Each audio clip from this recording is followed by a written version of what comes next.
નમસ્કાર વિદ્યાર્થી મિત્રો, ઓનલાઈન એજ્યુકેશનમાં આપ સૌનું હાર્દિક સ્વાગત છે। આ પહેલાંના વિડીયોમાં આપણે જોયું હતું વિષય એસપી એન્ડ સીસી ધોરણ 11 ચેપ્ટર 2 કંપની સેક્રેટરી, જે કયા વિભાગનું છે તો કે એસપી વિભાગનું।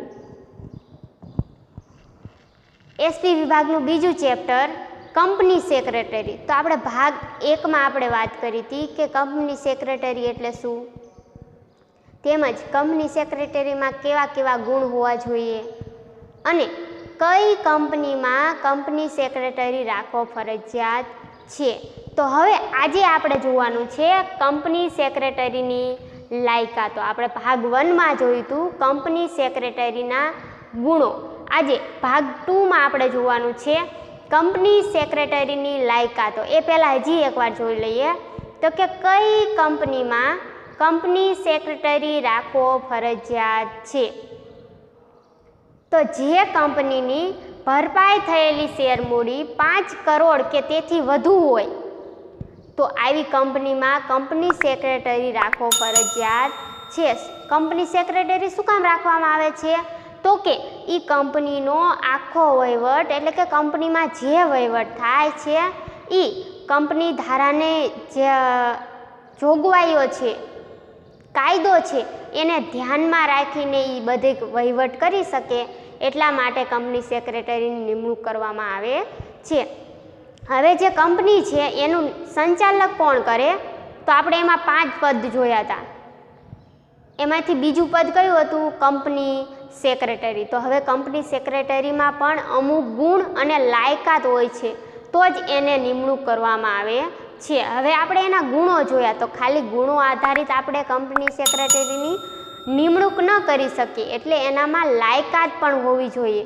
તો કેવી કેવી લાયકાત હોવી જોઈએ એમાં તો કે પહેલી લાયકાત છે શૈક્ષણિક લાયકાત, હિસાબી વ્યવસ્થાનું જ્ઞાન, ત્રીજું કાર્યાલય સંચાલનનું જ્ઞાન, ચોથું સભા સંચાલનનું જ્ઞાન, 5 વિવિધ કાયદાઓનું જ્ઞાન, છઠ્ઠું આર્થિક અને રાજકીય પ્રવાહનું જ્ઞાન, 8મું અંગ્રેજી ભાષા ઉપર પ્રભુત્વ અને અન્ય ભાષાઓનું જ્ઞાન, ત્યારબાદ 8મું છે કમ્પ્યુટર અને અન્ય ઇલેક્ટ્રોનિક સાધનોનું જ્ઞાન। હવે કંપની સેક્રેટરીમાં કેવા કેવા ગુણો હોય એની આપણે ચર્ચા કરી। ત્યારબાદ જોવાનું છે કે કંપની સેક્રેટરીમાં કેવી કેવી લાયકાતો હોવી જોઈએ, એમાંની પૈકી આપણે 8 લાયકાતોની આજે ચર્ચા કરવાની છે। તો જોઈએ એમાં પહેલું છે શૈક્ષણિક લાયકાત। પહેલી લાયકાત એનામાં કેવી હોવી જોઈએ શૈક્ષણિક લાયકાત।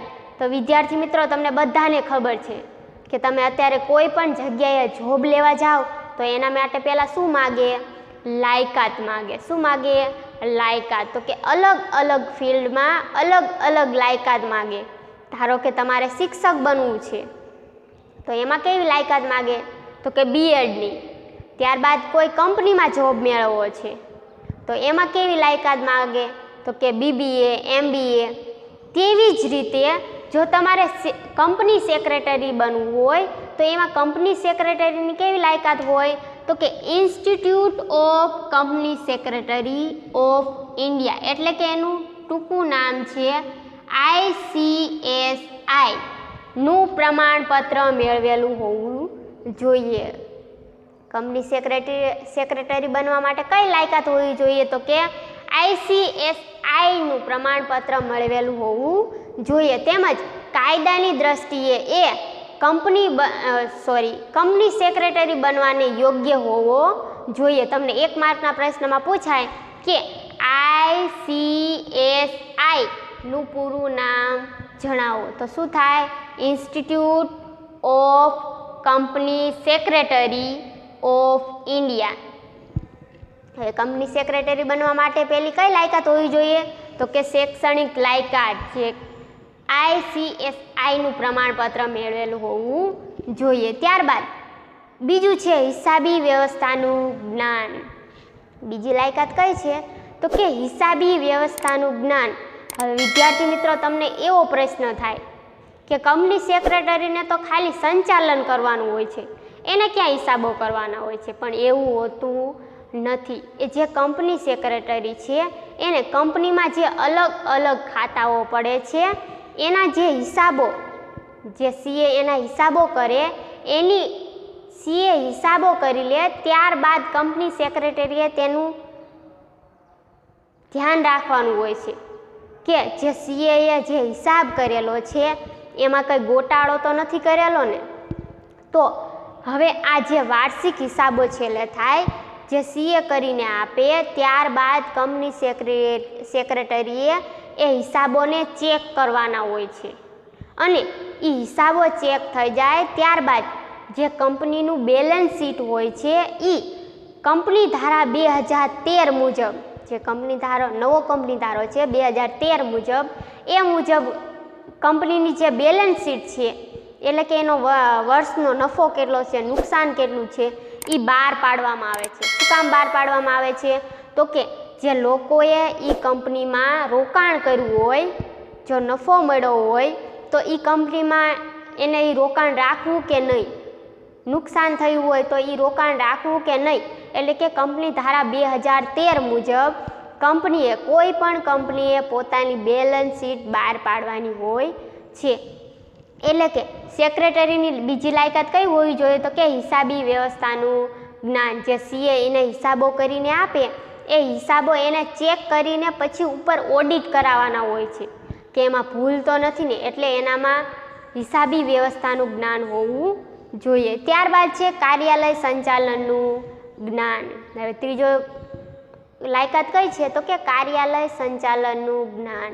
એટલે કે જે કંપની સેક્રેટરી છે એના નીચે જે કંપનીમાં જે અલગ અલગ કર્મચારી કામ કરે છે, જે અલગ અલગ અધિકારી કામ કરે છે, એમની પાસે કઈ રીતે કામ કઢાવવું, કે એમને કઈ રીતનું સંચાલન આપવું, માર્ગદર્શન આપવું, જેથી કંપનીને સારો એવો નફો મળે. એટલે કે ટૂંકમાં કાર્યાલય સંચાલનનું જ્ઞાન એટલે કે કંપનીમાં કઈ રીતે કર્મચારીઓ પાસે કામ કઢાવવું, કઈ રીતે કર્મચારીઓને દોરવણી આપી, એનું જ્ઞાન હોવું જોઈએ. ત્યારબાદ જો કોઈ કર્મચારીમાં ડખામારી થઈ હોય, એટલે કે કોઈ ઝઘડો થયો હોય, તો એને પાર કઈ રીતે પાડવો, આવું જ્ઞાન કંપની સેક્રેટરીમાં હોવું જોઈએ. જો નાના નાના પ્રશ્નો ઊભા થાય તો એ નાના નાના પ્રશ્નોમાં સંચાલક મંડળને ન કહેવા જવું જોઈએ, એવું પોતાનામાં જ્ઞાન હોવું જોઈએ. ત્યારબાદ ચોથું છે સભા સંચાલનનું જ્ઞાન. હવે વિદ્યાર્થી મિત્રો, આ પહેલાં મેં વાત કરી હતી કે જે કંપની છે એનું આખું સંચાલન કોને કરવાનું હોય છે? તો કે કંપની સેક્રેટરીને. હવે ત્યાં જો આ કંપની સેક્રેટરીને આખું સંચાલન કરવાનું હોય તો કંપનીમાં ક્યારેક ક્યારેક સભા બોલાવવાની થાય, જે વર્ષને અંતે અથવા તો કોઈ પ્રશ્નો હોય તો વર્ષની વચ્ચે પણ બોલાવવાની થાય. તો હવે આ જે સભા બોલાવી છે એમાં કઈ રીતનું સંચાલન કરવું, એના વિશેનું જ્ઞાન કંપની સેક્રેટરીને હોવું જોઈએ. તો સભામાં કઈ રીતનું હોય? તો કે નોટિસ, એજન્ડા અને મિનિટ્સ લખવી. હવે આ થોડુંક તમને અઘરું લાગશે પણ હું એને વિસ્તૃત સમજાવું. તો કે નોટિસ એટલે કઈ રીતે? તો કે જે સભ્યોને બોલાવવાના છીએ, જે સભ્યોને સભામાં બોલાવવાના છે એમને નોટિસ આપી. નોટિસમાં શું હોય? તો કે કઈ તારીખે સભા બોલાવવાની છે, કયા વારે બોલાવવાની છે, તેમજ કયા કયા મુદ્દા ઉપર ચર્ચા કરવાની છે, તે બધી માહિતી શેમાં આપેલી હોય છે? તો કે નોટિસમાં. હવે એનું એક સામાન્ય ઉદાહરણ લઈએ. તો કે ધારો કે તમને કોઈ શિક્ષક ક્લાસમાં ભણાવતું હોય અને આજે ધારો કે હું મારું ઉદાહરણ લઉં કે હું આજે ક્લાસમાં ભણાવી રહી છું અને આજે આપણે જોયું સેક્રેટરીની લાયકાતો, અને હવે જ્યારે મારો લેક્ચર પૂરો થાય ત્યારે હું કહું કે વિદ્યાર્થી મિત્રો, આવતીકાલે આપણે સેક્રેટરીના ગુણો વિશે ચર્ચા કરીશું. તો એ જ રીતે એમને નોટિસ આપવામાં આવે છે, કયા કયા મુદ્દાની ચર્ચા કરવાની છે એના વિશે નોટિસ આપવામાં આવે છે, જેથી એ સભામાં આવનાર સભ્ય પહેલેથી જ એ ટોપિક વિશે વિચારીને આવે કે આ ટોપિકમાં આપણે કેવા પ્રશ્ન થાય, કે શું સોલ્યુશન આપવું. તો કે આ નોટિસ બહાર પાડવાનું કામ કોનું હોય છે? કંપની સેક્રેટરીનું. ત્યારબાદ એજન્ડા. આ પહેલાંના પાર્ટ 1માં આપણે ચર્ચા કરી હતી, છતાંય આપણે ચર્ચા કરી લઈએ કે એજન્ડા એટલે શું. તો આપણે એક ઉદાહરણ લઈએ કે કોઈ સ્કૂલમાં સાંસ્કૃતિક કાર્યક્રમ ગોઠવવામાં આવ્યો હોય. તો સાંસ્કૃતિક કાર્યક્રમમાં શું હોય? તો કે આખું એનું માળખું તૈયાર કરેલું હોય કે આના પછી આ કાર્યક્રમ આવશે, આના પછી આ કાર્યક્રમ આવશે.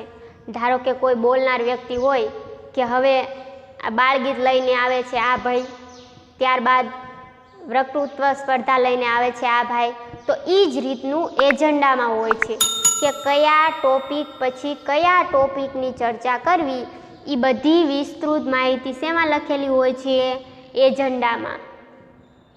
આને શું કહેવાય? એજન્ડા. ત્યારબાદ મિનિટ્સ લખવી. મિનિટ્સ લખવી એટલે શું?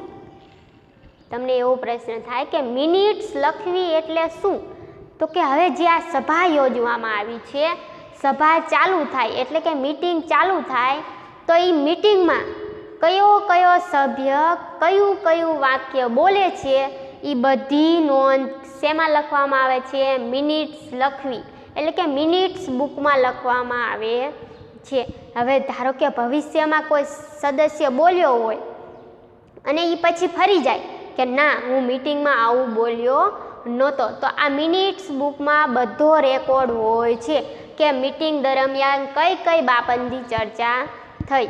તો હવે એ જે સભ્ય છે એ ફરી જાય તો એ લખાણ મિનિટ્સ બુકમાં લખેલું હોય છે. તો સભા સંચાલનનું જ્ઞાન કંપની સેક્રેટરીને હોવું જોઈએ. સભા સંચાલનમાં શું હોય? તો કે નોટિસ આપી, એજન્ડા તૈયાર કરવા, તેમજ મિનિટ્સ બુક લખવાનું કાર્ય કોનું હોય છે? તો કે કંપની સેક્રેટરીનું. ત્યારબાદ 5મું છે વિવિધ કાયદાઓનું જ્ઞાન. હવે જે આ કંપની સેક્રેટરી છે એને કંપની કાયદાને ધ્યાનમાં રાખીને એ કંપનીનું સંચાલન કરવાનું હોય છે. એટલે આ કંપની સેક્રેટરીને કાયદાઓનું જ્ઞાન હોવું જોઈએ. તો એમાં ખાસ પહેલો કાયદો છે ભારતીય કરારનો કાયદો. ત્યારબાદ બીજો છે માલ વેચાણનો કાયદો, સર્વિસ ટેક્સનો કાયદો, જામીનગીરી કરાર અંગેનો કાયદો. તો આ બધા જે અલગ અલગ કરાર છે એ કરાર અંગેની માહિતી કોને હોવી જોઈએ? તો કે કંપની સેક્રેટરીને વિવિધ કાયદાઓનું જ્ઞાન હોવું જોઈએ. એમાં ખાસ કરીને ભારતીય કરારનો કાયદો, આ અંગે કંપની સેક્રેટરીને ખ્યાલ હોવો જોઈએ. તો એમાં એક ઉદાહરણ લઈએ. ધારો કે એક સોનીની દુકાન છે, એમાં કોઈ 15 કે 16 વર્ષની છોકરી ગઈ અને એમ કીધું કે મારા પપ્પાએ કીધું છે કે જે અહીંયા બુટ્ટી આપી છે એ મને આપી દો. હવે એ સોની જો એ 15-16 વર્ષની છોકરી છે એને બુટ્ટી આપી દે અને થોડા સમય પાછી એના પપ્પાને મળે કે તમારી છોકરી જે બુટ્ટી લઈ ગઈ હતી મારી પાસે એના પૈસા બાકી છે. તો હવે એના પપ્પા એમ કે મને તો એ બુટ્ટી વિશે કંઈ માહિતી જ નથી. તો હવે જે આ સોની છે એ એના પપ્પા ઉપર કેસ કરી શકે નહીં. શું કામ? તો કે એ છોકરી છે એ નાદાર છે. તો ખાસ કરીને ભારતીય કરાર અંગેનો કાયદો, આના વિશે કંપની સેક્રેટરીને જ્ઞાન હોવું જોઈએ. ત્યારબાદ છે છઠ્ઠો આર્થિક અને રાજકીય પ્રવાહનું જ્ઞાન. હવે છઠ્ઠું લાયકાત કઈ છે? તો કે આર્થિક અને રાજકીય પ્રવાહનું જ્ઞાન એટલે કે વર્તમાન તેમજ પલટાતા પ્રવાહથી વાકેફ. હવે જે આ કંપની સેક્રેટરી છે એ બાર માર્કેટમાં વર્તમાન સમયમાં શું ચાલી રહ્યું છે તેમજ ભવિષ્યમાં કેવા ફેરફારો થશે એનો અનુમાન લગાડીને કંપનીમાં કઈ રીતે ફાયદો થાય, કઈ રીતે લાભ થાય એના વિશેનું માહિતી એ સંચાલક મંડળોને આપવાની હોય છે. એટલે કે આર્થિક અને રાજકીય પ્રવાહનું જ્ઞાન એને હોવું જોઈએ. ત્યારબાદ છે અંગ્રેજી ભાષા ઉપર પ્રભુત્વ અને અન્ય ભાષાઓનું જ્ઞાન. હવે કંપની સેક્રેટરીની 8મી લાયકાત કઈ છે? તો કે અંગ્રેજી ભાષા ઉપરનું પ્રભુત્વ અને અન્ય ભાષાઓનું જ્ઞાન. તમને બધાને ખબર છે વિદ્યાર્થી મિત્રો કે અત્યારે અંગ્રેજી ભાષા મોટે ભાગે મોટા દેશોમાં એટલે કે બધા દેશોમાં ઉપયોગ થાય છે. કોઈ પણ કંપની હોય તો એમાં જે કંપની સેક્રેટરી છે એને અંગ્રેજી ભાષા તો આવડતી જ હોવી જોઈએ. ત્યારબાદ જે અન્ય ભાષાઓ છે એને અલગ અલગ દેશના અલગ અલગ જે કંપનીના સેક્રેટરી છે અથવા તો જે સંચાલક મંડળ છે એની સાથે મિટિંગો ભરવાની હોય છે.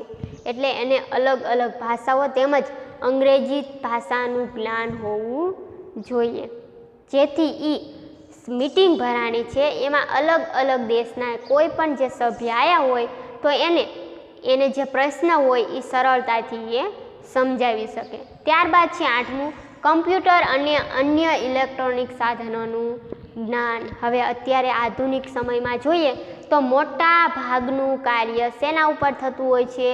કમ્પ્યુટર ઉપર તેમજ અન્ય ઇલેક્ટ્રોનિક સાધનો દ્વારા થતું હોય છે. તો જે આ કંપની સેક્રેટરી છે એને કમ્પ્યુટરનું જ્ઞાન તેમજ એની કંપનીમાં જે ઇલેક્ટ્રોનિક સાધનો વપરાય છે તેમજ બીજા ઇલેક્ટ્રોનિક સાધનોનું જ્ઞાન એને હોવું જોઈએ. તો આજે આપણે વાત કરી કે સેક્રેટરીની લાયકાતો. એમાં કેટલી લાયકાતો હોય છે? તો કે 8 લાયકાતો એનામાં હોવી જોઈએ. હવે આ પછીની જે કંપની સેક્રેટરીની જોગવાઈઓ છે એ આ પછીના લેક્ચરમાં આપણે ચર્ચા